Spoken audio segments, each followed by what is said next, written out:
Hello, welcome back to my channel. My name is Carly Stevens. I'm the author of the Tanyuan Academy series, and this is English Nerd. So in honor of class coming back, it's now September 2020, I wanted to address why we bother reading some of these great classics at all. What is the purpose of reading classic books? I think it's a really good question. As long as it's asked respectfully, it's a great question to ask about any class or thing that you're doing in a class. You don't want to just be doing things to be doing things. There ought to be a purpose behind it. So there are lots of reasons to read classic books, but I just put together a quick list of some of the reasons that I think everybody should read some classic works. So number one, it broadens your general knowledge. So when I say that, I mean, if you understand the references to 1984, Big Brother is watching you, the telescreens, the thought police, all that kind of thing, then you're able not only to talk to more people about it, because it is common knowledge, at least among certain circles, but you'll also be able to follow the news better. You'll get the references in what you're reading or watching, and it just generally gives you more common ground with more people. If you're reading books that are truly ones that have been around and are taught all across the US and in some cases the world.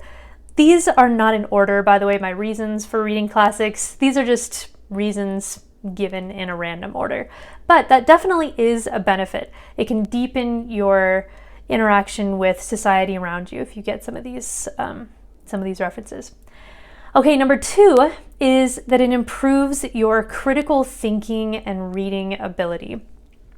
The more you read difficult works like Notes from Underground by Dostoevsky, the more you're able to think critically about other areas of your life as well and understand more difficult works more easily. So maybe you really are interested in a particular topic. Maybe you're very interested in politics. It would be great to be able to go back and read the original Federalist Papers, for instance, about the US Constitution. But those are going to be difficult to digest if you haven't done a little bit of lifting already and practicing reading some difficult things and really digesting those. So, and you don't have to have a reason like wanting to read the Federalist Papers to benefit from being a closer and a better reader and thinker. Obviously, we all need to think through the ideas and articles and headlines that are being thrown at us all the time, and the more we can become adept at reading and thinking, the more prepared we're going to be to tackle those issues. So number three surprises some people, but if you just read nonfiction, if you read self-help books and humor and things like that, there's obviously nothing wrong with it. More power to you. I read nonfiction as well. But what some people don't see is the benefit of fiction to their own lives. One of the biggest benefits of fiction is that it gives you greater compassion for others. It's actually proven that if you put yourself in other people's shoes, from other cultures or races or societies or social strata, I guess, then you'll be able to identify more with actual human beings that you encounter instead of just projecting your own views onto them. And that is incredibly valuable. The more people you can understand, you don't have to agree. Obviously, when you read the classics, you run into other viewpoints that you're not always going to agree with, and that's perfectly fine. What I'm saying is that if you can understand just the humanity of the person on the other side, there is so much benefit to that. I've seen people in my own life start reading fiction and becoming a more empathetic, compassionate person toward others who are not like them. So there's that as well.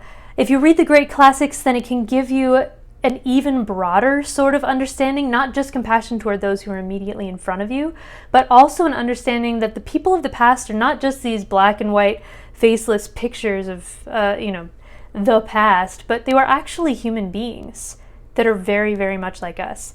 Which leads me to the final reason that we should all read classics, I think, and that is because in so many ways, culture and humanity have changed, but in so many others, it hasn't. We have such similar struggles and such similar questions across cultures, across time, and classic books are generally ones that have been considered to answer some of those questions, or at least address some of those universal questions in a way that's worth listening to. Again, you're not going to always agree, but it can give you a better sense of that shared humanity and maybe some answers or thought points, at least, for how to live a better life, even how to be a good person. In some ways, you can experience things from other people's points of view, other cultures, perspectives, and decide how you can live better yourself.